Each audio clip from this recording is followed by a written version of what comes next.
تفسیر القرآن آج کا سبق سورۃ المائدہ آیت نمبر 72 اور 73۔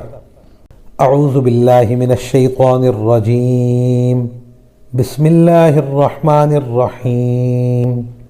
لقد كفر الذين قالوا ان الله هو المسيح ابن مريم وقال المسيح يا بني إسرائيل اعبدوا الله ربي وربكم إنه من يشرك بالله فقد حرم الله عليه الجنة ومأواه النار وما للظالمين من أنصار۔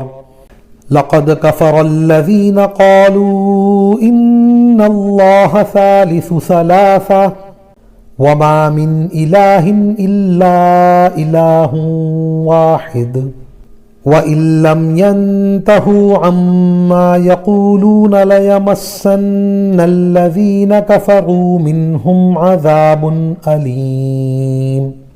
ترجمہ: وہ لوگ یقیناً کافر ہو چکے ہیں جنہوں نے یہ کہا ہے کہ اللہ مسیح ابن مریم ہی ہے، حالانکہ مسیح نے تو یہ کہا تھا کہ اے بنی اسرائیل، اللہ کی عبادت کرو جو میرا بھی پروردگار ہے اور تمہارا بھی پروردگار۔ یقین جانو کہ جو شخص اللہ کے ساتھ کسی کو شریک ٹھہرائے، اللہ نے اس کے لیے جنت حرام کر دی ہے اور اس کا ٹھکانہ جہنم ہے، اور جو لوگ یہ ظلم کرتے ہیں ان کو کسی قسم کے یار و مددگار میسر نہیں آئیں گے۔ وہ لوگ بھی یقیناً کافر ہو چکے ہیں جنہوں نے یہ کہا ہے کہ اللہ تین میں کا تیسرا ہے، حالانکہ ایک خدا کے سوا کوئی خدا نہیں ہے۔ اور اگر یہ لوگ اپنی اس بات سے باز نہ آئے تو ان میں سے جن لوگوں نے ایسے کفر کا ارتکاب کیا ہے ان کو دردناک عذاب پکڑ کر رہے گا۔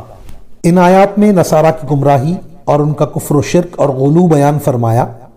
نصارہ کے کئی فرقے تھے، ان میں سے ایک فرقہ یہ کہتا تھا کہ اللہ اور مسیح ابن مریم ایک ہی ہیں، یعنی وہ حلول کے قائل تھے۔ یہ بھی سراسر کفر ہے۔ خالق کا مخلوق میں حلول ماننا اور اتحاد کا قائل ہونا بہت بڑی گمراہی اور عجیب بات ہے۔ اسی شخص کو خدا بتا رہے ہیں جس نے واضح طور پر بنی اسرائیل سے فرما دیا کہ اللہ کی عبادت کرو جو میرا رب ہے اور تمہارا رب ہے۔ وہ تو فرما رہے ہیں کہ اللہ میرا اور تمہارا رب ہے، اور ان سے عقیدت کا اظہار کرنے والے ان کو عین خدا بتا رہے ہیں۔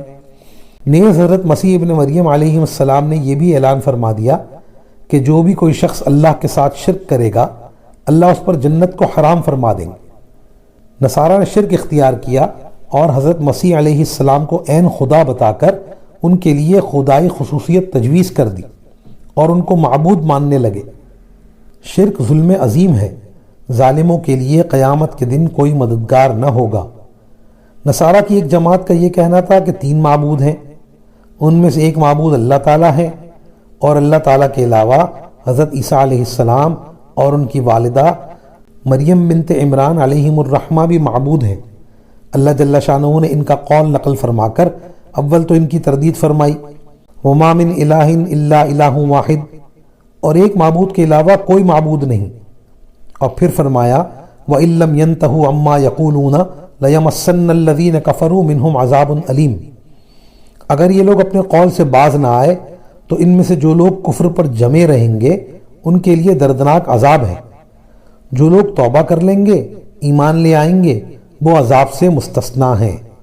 وآخر دعوانا ان الحمد للہ رب العالمین۔